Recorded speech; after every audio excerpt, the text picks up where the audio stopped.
জাতির উদ্দেশ্যে ভাষণ দিচ্ছেন প্রিয় দেশবাসী। আজকের এই বিশেষ মুহূর্তে আমি আপনাদের উদ্দেশ্যে ভাষণ দিচ্ছি।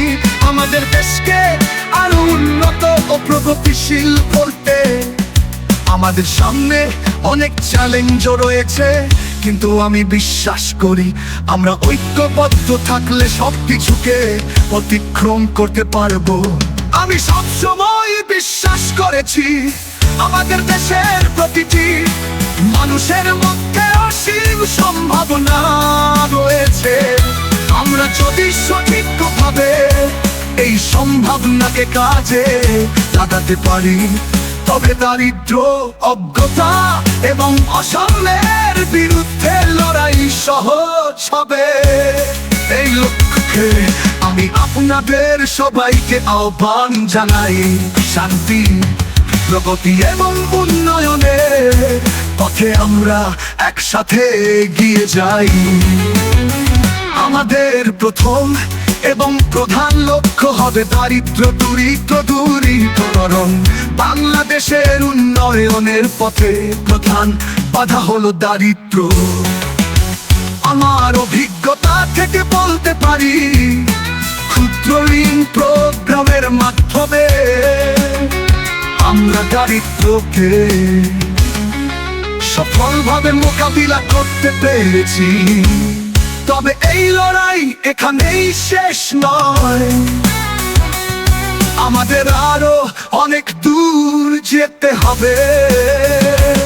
নতুন কর্মসংস্থানের সুযোগ সৃষ্টি করে এবং সবার জন্য অর্থনৈতিক স্থিতিশীলতা নিশ্চিত করে আমরা একটি সমৃদ্ধ সমাজ গঠন করতে পারবো।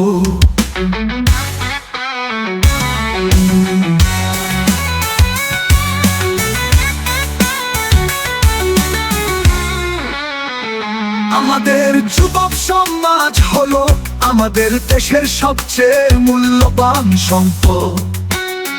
তাদের মেধা, শ্রম এবং উদ্ভাবনী চিন্তা ভাবনা আমাদের দেশকে অগ্রসর করবে। তাই আমি তাদের উদ্দেশ্যে বলতে চাই, তোমরাই আমাদের ভবিষ্যৎ। তোমাদের জন্য আমরা এমন একটি দেশ গড়ে তুলতে চাই, যেখানে তোমরা স্বাধীনভাবে কাজ করতে পারবে, শিক্ষা ও প্রযুক্তির মাধ্যমে নিজেকে এবং দেশকে সমৃদ্ধ করতে পারবে।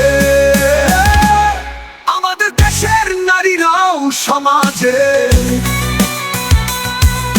গুরুত্বপূর্ণ ভূমিকা পালন করে আসছে। আমি দৃঢ়ভাবে বিশ্বাস করি, নারীর ক্ষমতায়ন ও সমানাধিকারের মাধ্যমে আমরা আরো শক্তিশালী জাতি হিসেবে এগিয়ে যেতে পারবো। নারীর সম্মান ও তাদের প্রাপ্য সুযোগ প্রদানের মাধ্যমে আমরা একটি সাম্যভিত্তিক সমাজ করতে পারবো।